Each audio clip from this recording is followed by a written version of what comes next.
नमस्कार, मी साक्षी अनासने yes Marathi news मध्ये आपलं स्वागत. पाहू त्याच्या ठळक घडामोडी. केंद्र सरकारच्या धोरणाविरुद्ध संपूर्ण देशात शेतकऱ्यांमध्ये प्रचंड नाराजी असून पंजाब व हरियाणाचे शेतकरी दिल्लीमध्ये आंदोलनासाठी जमले आहेत.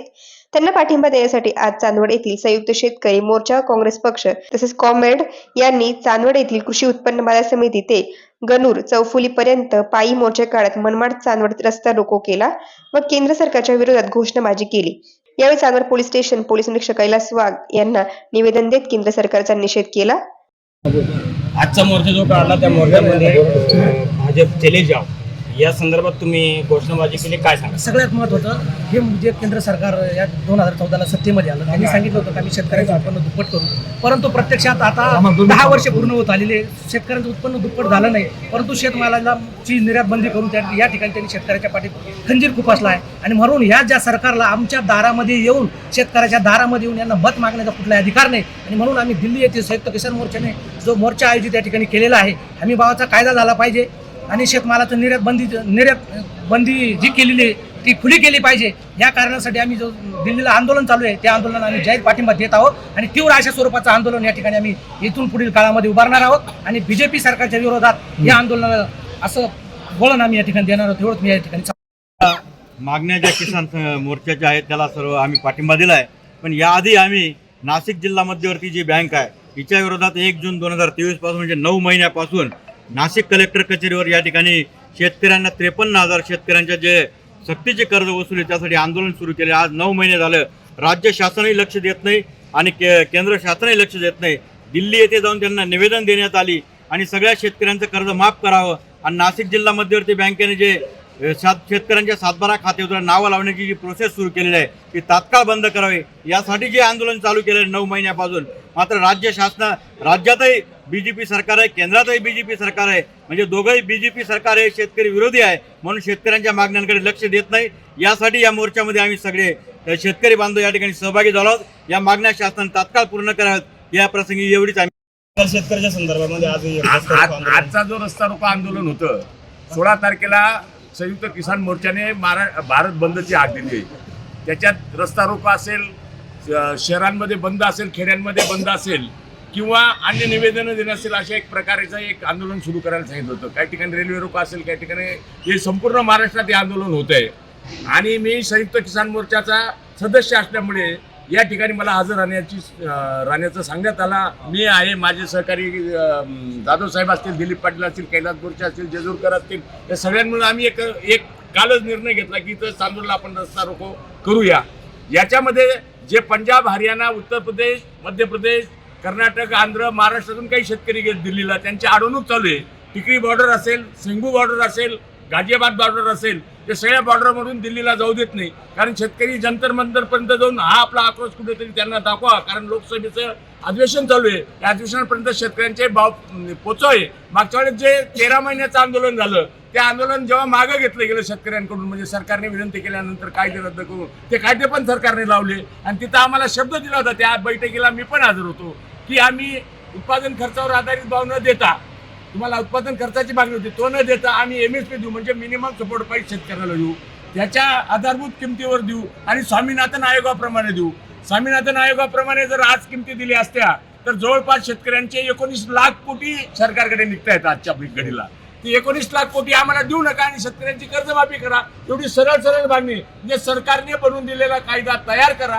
ही शेतकऱ्यांची मागणी साधी सरकार करत नाही. त्यांच्यावर बुलेट गोळ्या घालल्या जातात, त्यांच्यावर राष्ट्रपती नळकांड्या फोडली जातात, त्यांच्यावर खेळे टोकले जातात, त्यांना भिंती उभ्या करून दिल्लीमध्ये जाऊ देत नाही. म्हणजे सरकार घाबरतं का? मोदी सरकारचा हा छुपापणा आहे का? कारण मोदींनी 14 साली सांगितलं होतं, बहनों भाइयों मैं आया तो पहली मीटिंग में पहले दिन में मैं किसानों की कर्ज माफी करूंगा, स्वामीनाथन आयोग लागू करूंगा. आज काहीच होतं नाही, एवढ्याच मागण्या ते करते. म्हणजे सरकारने ठरवून दिलेली किंमत सुद्धा शेतकऱ्याला देत नसतील तर ते वाईट आहे. आणि त्याच्यात आम्ही सुधारणा करून सांगितलं महाराष्ट्राच्या वतीने आणि MPच्या वतीने की कांदा आणि बटाटा हे याच्यात घ्या, स्वामीनाथन आयोगाच्या शिफारशीमध्ये घ्या, म्हणजे ते टिकणारे शेतीमाल आहेत. या शेतीमालाला दीडपट भाव मिळतो आणि दीडपट भाव मिळाल्यामुळे सगळ्यांचंच कल्याण होणार आहे, शेतकऱ्यांचं कल्याण होणार, बरोबर सगळ्या समाजाचं कल्याण होणार आहे. एवढंच या मुद्द्याचा उद्देश होता आणि त्यांना पाठिंबा दर्शवणं हे आमचं काम होतं. आजच्या रस्ता रोकोच्या आंदोलन संदर्भात काय सांगा? संयुक्त किसान मोर्चातर्फे या ठिकाणी पंजाबचे सर्व शेतकरी व देशाचे संपूर्ण शेतकरी या ठिकाणी आंदोलन करत आहे. त्यांना पाठिंबा देण्यासाठी संपूर्ण चांदवड तालुक्यातील सर्व शेतकरी बांधव, संपूर्ण जिल्ह्यातील शेतकरी बांधव या ठिकाणी चांदवडमध्ये आले आणि त्यांना पाठिंबा देण्यासाठी रास्ता रोकोचं आयोजन करण्यात आलं होतं. त्यांना पाठिंबा देण्यासाठी आम्ही रस्ता रोको केला आणि त्याला सगळ्यात महत्त्वाच्या मागण्या म्हणजे या ठिकाणी शेतकऱ्यांची सर्वात महत्त्वाची मागणी म्हणजे किसान आधारभूत किंमत, किमान आधारभूत किंमत MSP साठी कायदा करणं गरजेचं आहे. तो कायदा शासनानं करावा ही एक महत्त्वाची मागणी आहे. स्वामीनाथन आयोगाच्या शिफारशीनुसार लागू करण्याची मागणी शेतकरी करत आहे. ती मागणी या ठिकाणी शासनानं मान्य करावी. कृषी क्षेत्रात ज्या ज्या शेतकऱ्यांनी कर्ज घेतलेलं आहे ते संपूर्ण कर्ज माफ झालं पाहिजे ही एक आमची मागणी आहे. आणि भारताला WTOमधून बाहेर काढलं पाहिजे. म्हणजे या ठिकाणी या WTOमधून बाहेर काढून शेतकरी या ठिकाणी मोकळा केला पाहिजे.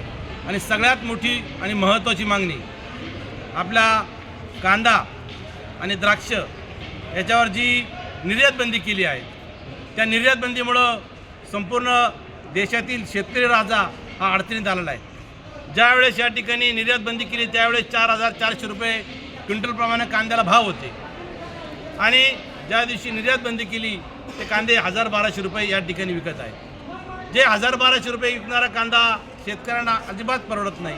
आज या 10 वर्षाचा विचार केला तर 10 पटीनं संपूर्ण शेतीसाठी लागणारे माल असतील, मग त्या ठिकाणी खते असतील, औषधं असतील, बियाणं असतील, मजुरी असतील, हे 10 पट वाढलेले.